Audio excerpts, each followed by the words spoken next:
Bonsoir à toutes et à tous et bienvenue dans votre journal sur KMT, LCL, FM+, et Canal Antilles, sur les réseaux Free, Orange, Numéricable, Bouygues SFR en France et dans ces régions ultra-périphériques.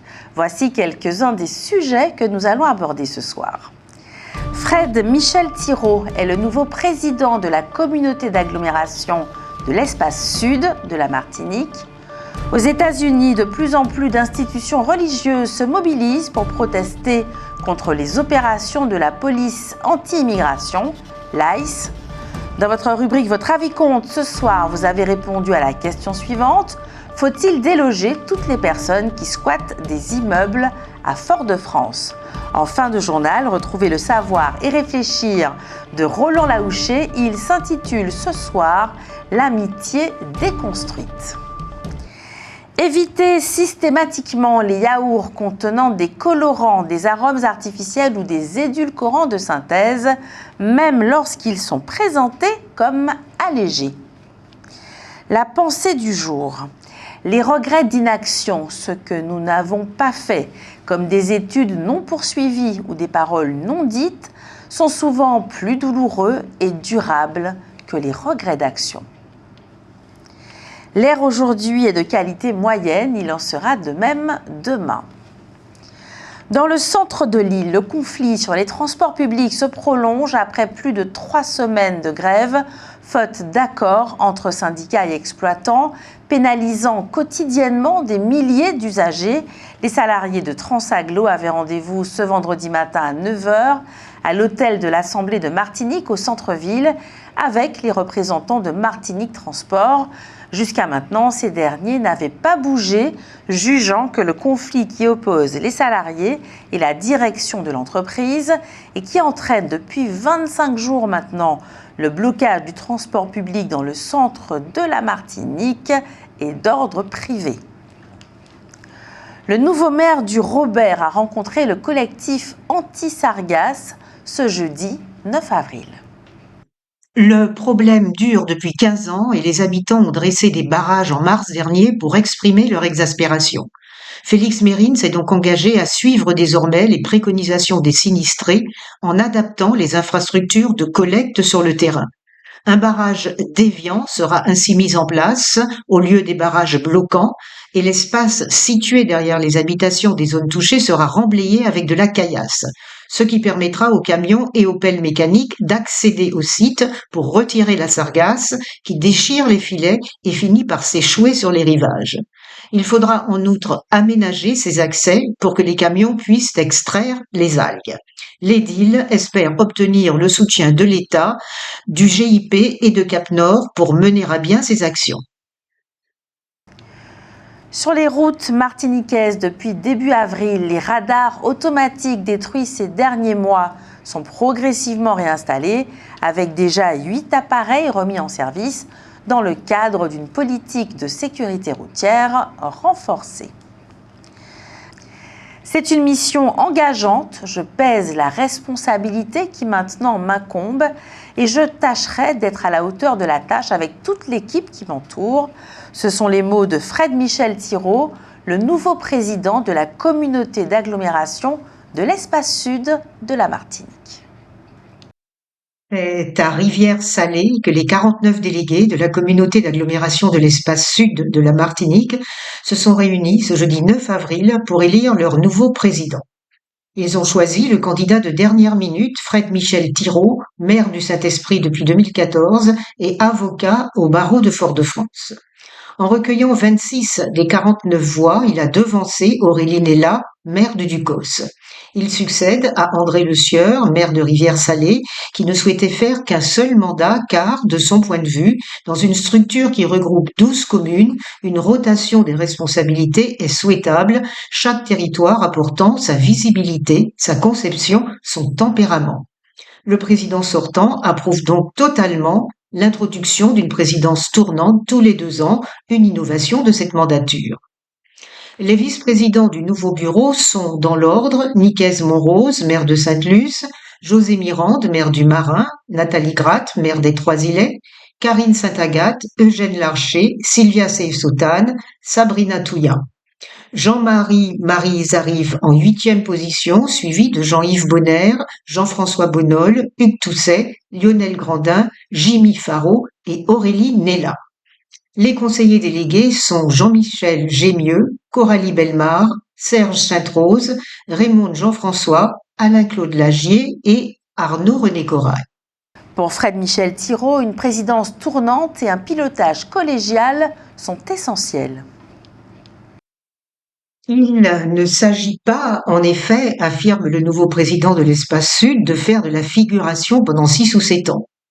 Son équipe et lui comptent se pencher en priorité sur les problématiques de l'eau potable, des eaux usées, du traitement des déchets, de l'assainissement, de l'environnement, mais aussi du transport. Fred Michel Thirault entend d'ailleurs faire en sorte que l'Espace Sud pèse dans la gouvernance de Martinique Transport. Bien entendu, tous ces points s'inscrivent dans la poursuite d'un développement économique de l'espace sud accompagnant celui de l'ensemble de la Martinique. Au Lamentin, les forces de l'ordre ont démantelé cette semaine un point de deal structuré sur la place du Nègre-Marron, situé dans une zone identifiée comme sensible. Plusieurs personnes ont été interpellées. Donald Trump s'en est pris ce jeudi 9 avril à 4 commentateurs conservateurs très influents qui ont publiquement affiché leur opposition à la guerre en Iran, qu'ils considèrent comme une rupture de la promesse isolationniste de l'Amérique d'abord, portée par Donald Trump. Ils accusent aussi ce dernier d'avoir cédé aux pressions d'Israël pour déclencher le conflit. Ce sont des déséquilibrés, des fauteurs de troubles. Ils ont un QI bas, a estimé le président états-unien. Et aux États-Unis, de plus en plus d'institutions religieuses se mobilisent pour protester contre les opérations de la police anti-immigration, l'ICE, dont l'objectif premier est de procéder à l'expulsion des migrants clandestins. La mobilisation des institutions religieuses s'est intensifiée tout au long de l'année 2025 au fur et à mesure que l'ICE se déployait sur l'ensemble du territoire et outrepassait ses compétences administratives et pénales sans coopérer avec les autorités et les juridictions locales et se transformant en véritable milice armée agissant en toute impunité pour faire du chiffre tandis que ses effectifs ne cessaient d'augmenter. Pour de nombreux responsables religieux, il s'agit d'une dérive régressive qui remet en cause les dispositifs légaux dédiés à la lutte contre l'immigration clandestine. Le pape Léon XIV, lui-même états-unien, dénonce le virage en cours et appelle à plus d'humanité aux USA, tandis que des figures épiscopales majeures deviennent les porte-voix de la dignité des migrants. Un évêque a explicitement appelé les agents de l'ICE à refuser d'exécuter des ordres injustes, s'inquiétant que la frontière soit désormais partout.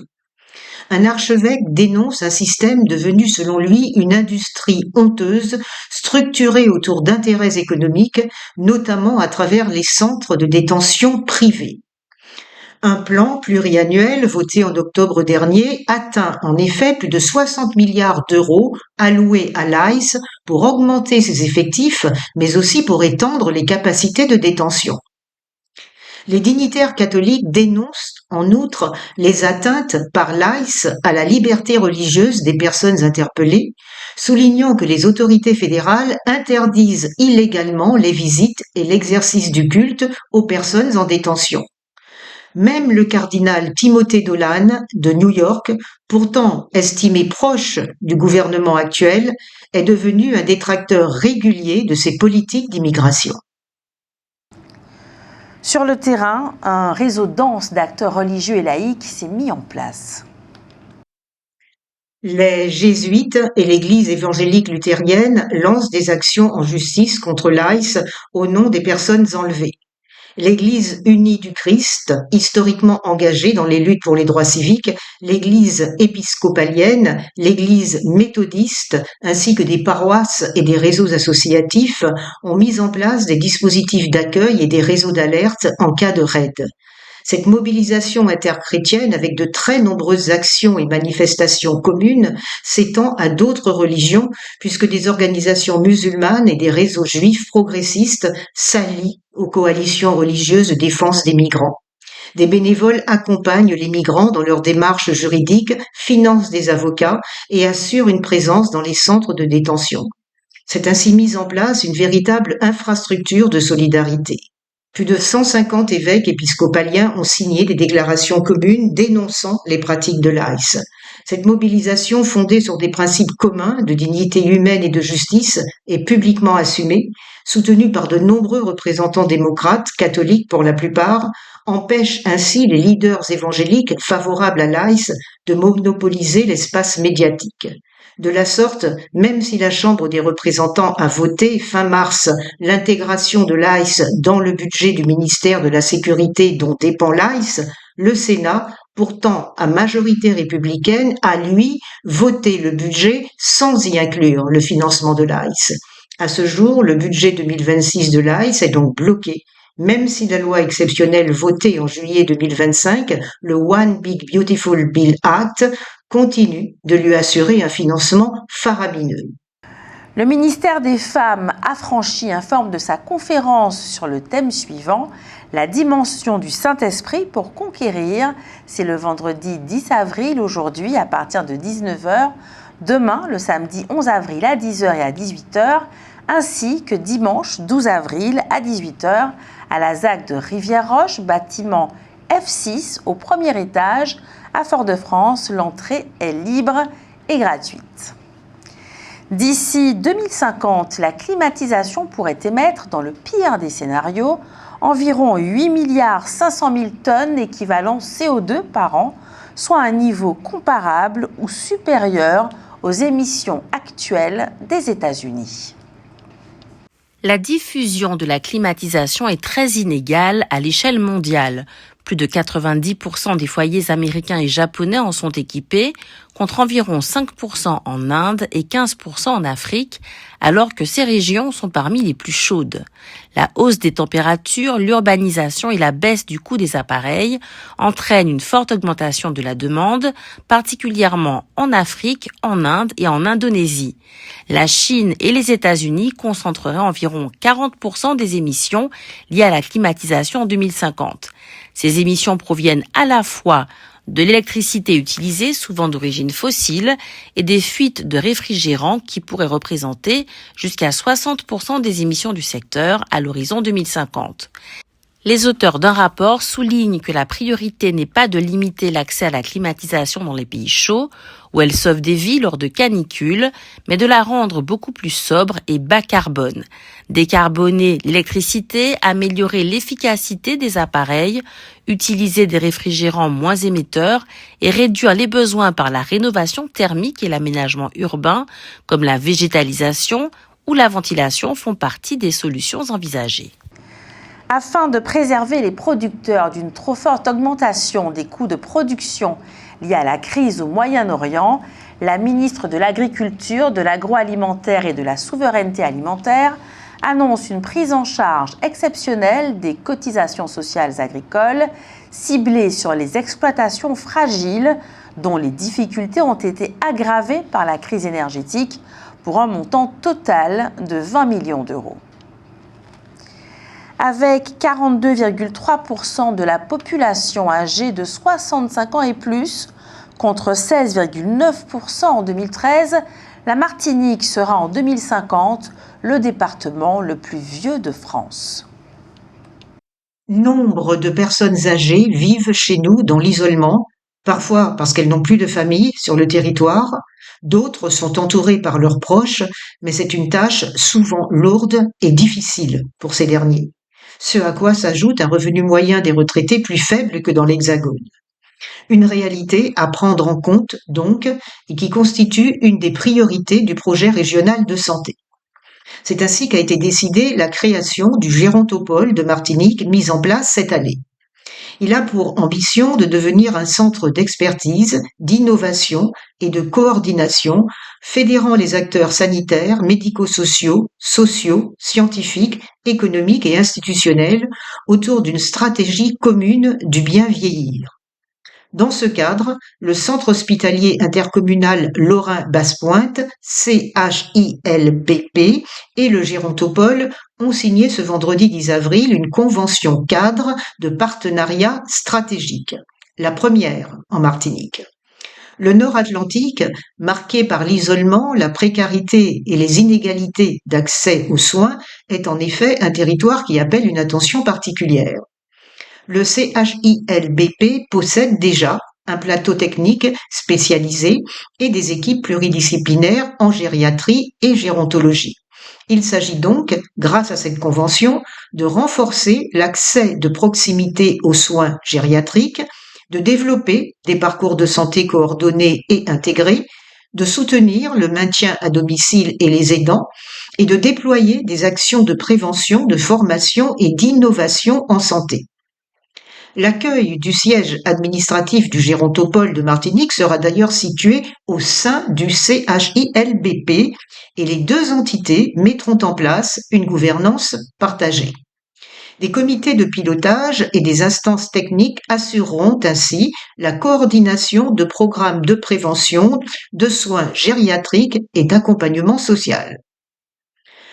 L'ambition est également de développer des projets innovants co-construits avec les acteurs du territoire s'inscrivant dans une dynamique régionale élargie, associant le CHU de Martinique, les établissements du GHT et l'ensemble des partenaires médico-sociaux. Le cirque Roger Lanzac poursuit ses représentations au domaine de Château-Gaillard, attirant un public familial depuis le début du mois de mars. Le 20e séminaire de pathologie vasculaire organisé par l'Association régionale de médecine vasculaire se tient ce vendredi 10 et demain, samedi 11 avril, à Sainte-Luce. Rappelons qu'en Martinique, les maladies vasculaires concernent environ une personne sur 3 et sont la deuxième cause de mortalité. Retrouvez maintenant votre rubrique Votre avis compte. Ce soir, vous avez répondu à la question suivante. Faut-il déloger toutes les personnes qui squattent des immeubles à Fort-de-France ?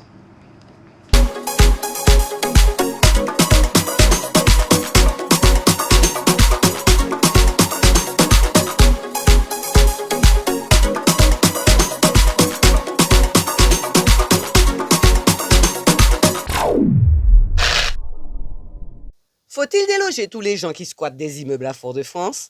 Déloger les squatteurs parce qu'ils font de la bordel. Et ils emmènent du drogue aussi, beaucoup de choses. Alors, et il y a des meurtres qui se font aussi. Alors, il y a le temps que ça se termine. C'est une bonne question. Et moi, je dirais qu'il ne... C'est vrai que la population a besoin de logements pour les occuper. Et les squatteurs sont un frein à cette dynamique-là. Donc, et en même temps, on ne peut pas les mettre à la rue. Donc, il faudrait leur trouver ou leur réaliser que les élus pensent à réaliser des logements sociaux pour pouvoir les héberger. On ne peut pas comme ça les mettre à la rue. Ce serait déjà une mauvaise image pour le tourisme qui vient en Martinique et se rendre compte que il y a autant de squatteurs en Martinique qui errent dans les rues. Je pense que dans la vie, il y a toujours des surprises. On peut être milliardaire aujourd'hui et puis en certaines maladies, perdre un peu de n'importe quoi, on devient exploiteur. Mais je pense pas que c'est... Lorsqu'on a une volonté, c'est pas pour définitivement, c'est un passage difficile et puis en pensant que demain, ce sera mieux. En espérant que Dieu Tout-Puissant nous écoute. Faut-il déloger tous les gens qui squattent des immeubles à Fort-de-France ? C'est une question très difficile dans la mesure que s'ils squattent, c'est parce qu'ils ont besoin d'un abri. Donc, à qui appartiennent ces logements? Est-ce que c'est à la mairie? Est-ce que c'est à un particulier? Dans le cas, effectivement, ce sont des malheureux, je pense qu'il ne faudrait pas les déloger. Oui, et pouvoir les reloger aussi. C'est surtout ça le problème. Donc, mais les propriétaires, qu'est-ce qu'ils font? Il faut savoir aussi se mettre à la place des propriétaires. Je pense qu'ils ont besoin de récupérer leur logement. Faut-il déloger ceux qui squattent dans les immeubles à Fort-de-France? Je pense que oui, parce que c'est dangereux pour eux et puis c'est dangereux aussi pour les autres. Donc oui, faut les déloger, mais enfin faut trouver des solutions aussi pour les reloger, c'est sûr. Donc c'est quelque chose de compliqué, mais ce sont toujours les pouvoirs publics qui n'agissent pas, qui ne font pas ce qu'il faut pour que les choses fonctionnent mieux.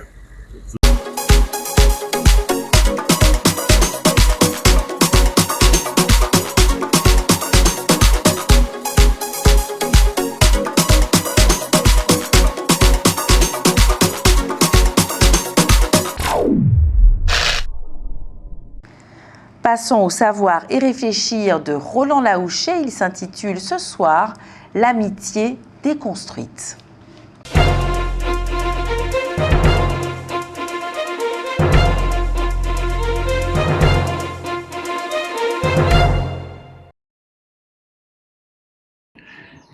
Ainsi, loin d'être un simple débat institutionnel, la question de l'autonomie se transforme progressivement en un test grandeur nature de la crédibilité économique et administrative des territoires.